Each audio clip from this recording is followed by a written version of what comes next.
Welcome to the second module in the course, which I'm calling Theories of Death. I hope I've done something already to explain what I mean by that.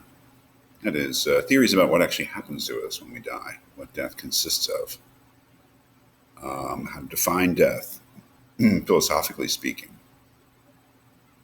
And I would say that we get in this module, well, we have three different sources, which are all different, but it's clear that Plato and the Bhagavad Gita, that is the excerpt from Plato's dialogue, Phaedo, and the excerpt from the opening teachings of the Bhagavad Gita, present something of a similar idea of how we should view death, at least when you look at them in contrast to the excerpt from Epicurus in his letter to Menoicus, which presents a very different theory of death. So the idea of this module is to look at these really fundamentally different ideas about what actually death is. So it's not the rather more impressionistic approach to what death is that we got in the first module. It's more of a philosophically developed one.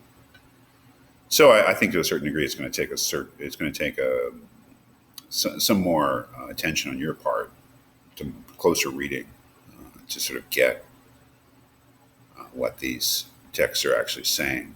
But again, I think that although, yes, all three of them are different, there's definitely a kind of alliance or affinity between the Phaedo and the Bhagavad Gita over and against what Epicurus has to say. If we take a look at the Phaedo, I think it demonstrates what I mean by a theory of death right at the beginning. Now, this is in dialogue form.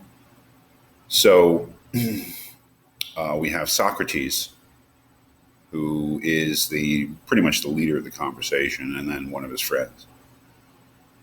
The dramatic background of this dialogue as a whole is that it takes place on the day of Socrates' death, the day that the city of Athens carries out its death sentence on Socrates for his supposed corrupting of the youth of Athens and other various crimes. So it's a very dramatic thing. If you read the Phaedo, which you should, it's great dialogue. It's highly dramatic just because it takes place under those circumstances. They're actually talking in the jail in which Socrates is being held. But this is Socrates. So you can sort of tell when Socrates is speaking, because he's really the person who says the most substantive things. But he's the one who asks the question of Simmias at the beginning: do we believe that there is such a thing as death? To be sure, replied Simmias. And then Socrates says, and is this anything but the separation of soul and body? So right there is a theory of death. That is a theory that, well, what is death? Death is the separation of soul and body, which is a very complicated way to approach it. It may be one that we feel more or less familiar with, but I think that philosophically it presupposes so much, and the rest of the dialogue, in a certain sense, is the explication, sort of drawing out of what it implies, all of that it implies.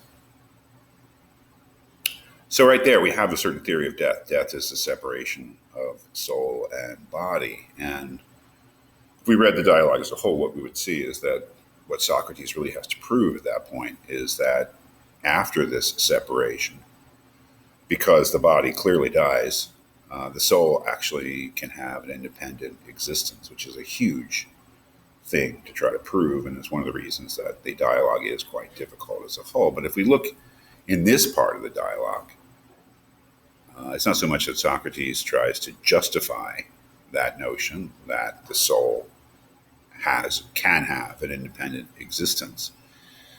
It's rather that he uses the notion of death as a separation of soul and body to explain what it means to do philosophy. That is, if we view death as a separation of soul and body, and if we presuppose, and we would have to be presupposing, that is, assuming without proof, that the soul can actually go on and live an independent existence. Socrates says this, he characterizes this as a kind of a liberation of the soul.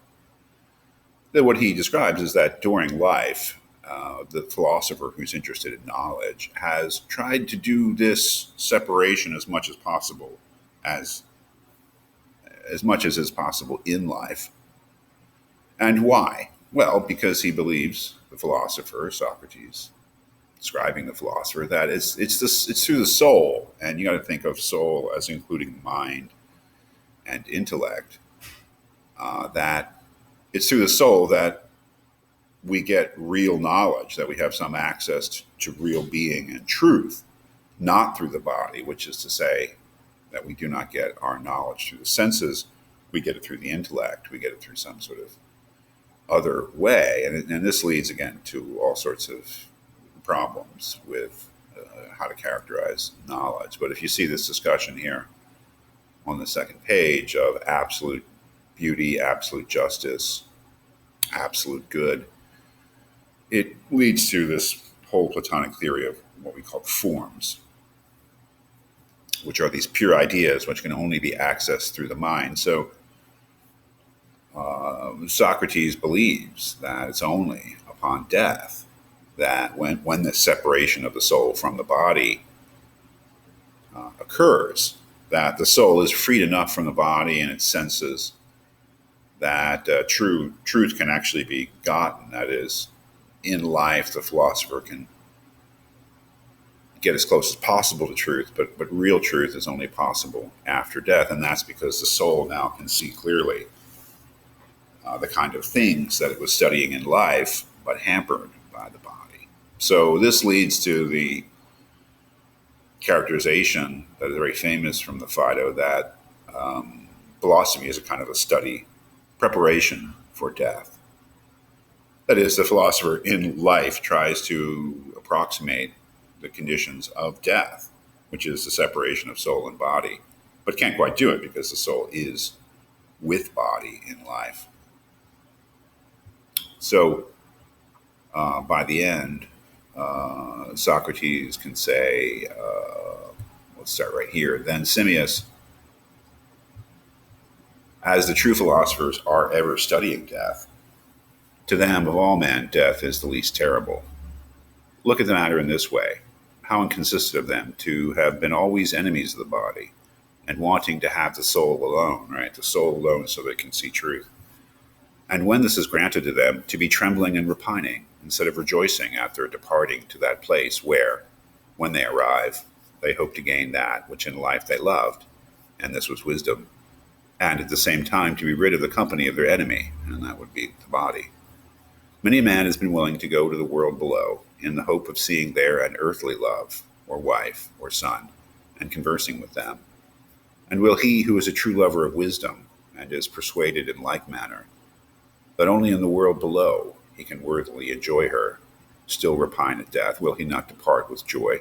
Surely he will, my friend, if he be a true philosopher. For he will have a firm conviction that there only, in some sort of afterlife, and nowhere else, he can find wisdom in her purity. And if this be true, he would be very absurd, as I was saying, if he were to fear death. So it's this really incredible sort of formulation, not only a theory of death as a separation of soul and body, but also a whole justification for the way a philosopher lives, and how a philosopher should live, and certainly how a philosopher should approach death, not with fear, as he says, repining, regret, wailing, despair, but rather with a sense of relief in that the philosopher believes that after death is when real truth can be attained by the soul. I mean, there's all sorts of philosophical difficulties that need to be worked out in this account, but it is quite interesting, quite provocative, and really quite beautiful.